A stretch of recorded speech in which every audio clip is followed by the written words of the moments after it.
Hello car lovers driving the 2024 GMC Sierra 2500 HD AT4X 2024. I am not a truck guy. Ross is the truck guy. I'm going to incorporate a little bit of what he said in this review. First, an overview. The GMC Sierra 2500 HD is a full-sized pickup truck from GM. This is a more refined version than the Chevrolet equivalent. HD stands for 3/4 ton heavy-duty pickup. Of note for these trucks, there is half ton, which is the 1500 designation, 3/4 ton for the 2500, and 1 ton for the 3500. But really what it means is the bigger the number, the bigger the size and payload capacity. As is the case in the complicated world of pickup trucks, cabin size is variable and there are many engines and options, including drive wheels. The base engine is a 6.6-liter V8, and there is the optional Duramax diesel engine. All of these come with a 10-speed Allison automatic transmission, either rear-wheel drive or four-wheel drive. There are 3 cabins available, from the smallest to the biggest, regular cab, double cab, and the giant crew cab for our tester. There are 2 sizes of beds, the standard 82-inch bed or the long 98-inch bed. So these are the options and you choose according to your needs or your wallet. Our tester is the AT4X 4-wheel drive and is available in crew cabin, but only with the regular bed. This is normal as the AT4X is the most rugged of the group off-road. AT4X stands for all-terrain 4-wheel drive. The base price is $111,000. The turbo diesel Duramax with a 5-year 160,000 kilometer warranty is an $11,000 option. And the AEV edition, which stands for American Expedition Vehicle, gets you stamped steel skid plates for the underbody, AEV accessories, stamped steel front and rear bumper. An interesting standard feature is the Multimatic DSSV, which is a spool valve technology that allows for more precise suspension tuning. 2 spool valves work in city driving environments, i.e. smooth pavement. As AT4X arrives on Quebec roads or off-road, it's the same here, the additional travel activates a 3rd spool tuned to sort out off-road bumps. I noticed that on the Montreal Trail, while this suspension was a bit hard, it never got out of shape, and no matter what Montreal threw at it. The price of our tester with all this is $136,000. At that price, you get a 12-speaker Premium Series Bose, 16-way grain leather seating, big infotainment, digital dash, and more. So we're back. What to say about this vehicle? Well, from a spec perspective, this Duramax diesel engine combined with this Allison automatic transmission is the top in the category, I am told by Ross. It certainly drives very well.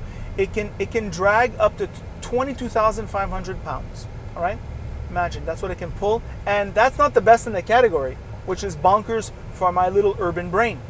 On the outside, very macho, M like macho. On the inside, I must say that this is much improved. They're getting better and better. There's soft touch on the dash a little bit. There's stitching.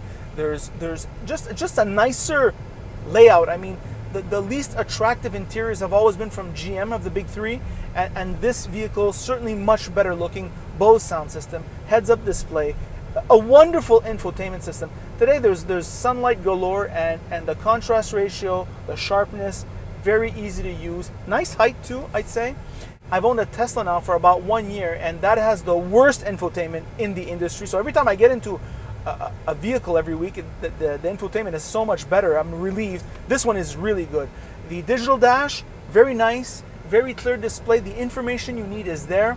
I was averaging, just before, 38 liters per 100 kilometers of gas. That's with a diesel, all right? This was in city driving in the Montreal's war zone. However, so for perspective, the Toyota Prius does 4 liters per 100 kilometers. This vehicle in the city does 4 liters per 10 kilometers.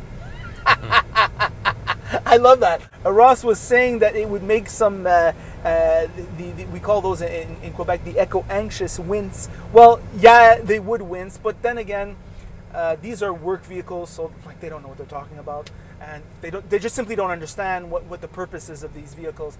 However, what I've been noticing of especially this vehicle is that it's been fulfilling a family role. So for example, I moved recently out of Montreal and now I live in Saint-Jérôme Beach, and I've noticed there when I go have breakfast in the morning, there are a lot of these vehicles in the parking lot, and people take them out to go with their family.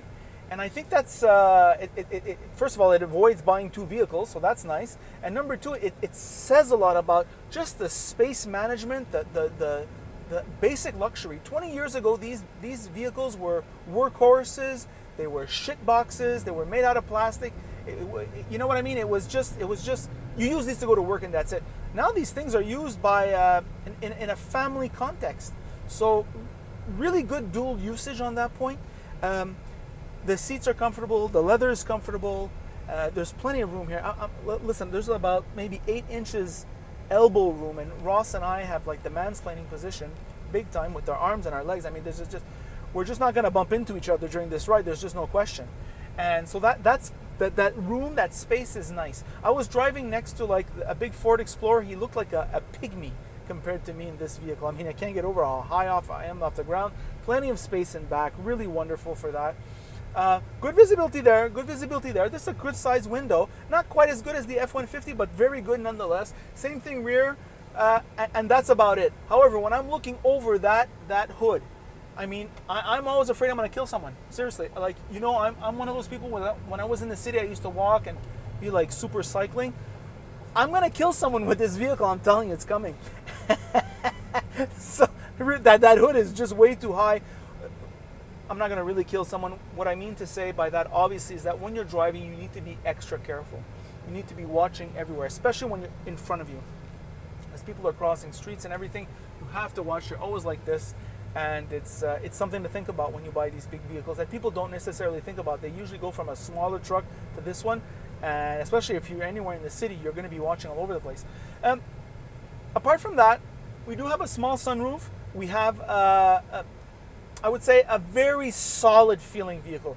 This thing feels like it's made out of, like it was made out of cast iron. It's like, it's just so solid. Thin steering wheel. My only gripe about this interior, very thin steering wheel, large, it's wide, but it's very thin. Look, I've got a Dodge Ram in front of me, a pygmy. Get out of here, pygmy. So this is kind of, you want to run people over when you're driving one of these vehicles. I'm not going to lie to you, it's really funny. It kind of like brings that out of you, you know, it's kind of like, wow, I didn't know I felt this way about driving. So, but it's a hoot, right? It's fun. The suspension is very hard. It's the hardest of the big three. Ross made the remark, and I have to agree with him. Probably number one in terms of interior luxury and suspension settings is Ram.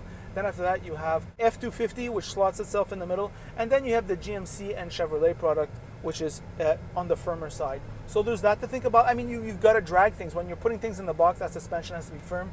Everything really looks rugged, though. So I think what puts this vehicle ahead is its macho look and its impenetrable drivetrain. The engine, transmission, really at the top of buyers' lists, and of course this Mac Daddy driving position. It's like crazy, and those are my thoughts on the very good GMC Sierra 2500 HD AT4X 2024. Listen, you have to love the exterior to buy this vehicle. You have to fall in love with this vehicle. Like all expensive purchases, they are not logical, they are emotional. And if you're not emotionally drawn to this vehicle from the outside, I mean, just forget it. Just move on to the competition, and because that's the way it is with trucks. You know, you have to like them. And those are my thoughts. By the way, if you like this video, like it. If you don't like it, don't like it. And if you really like it, well then of course, you should subscribe. And that is it.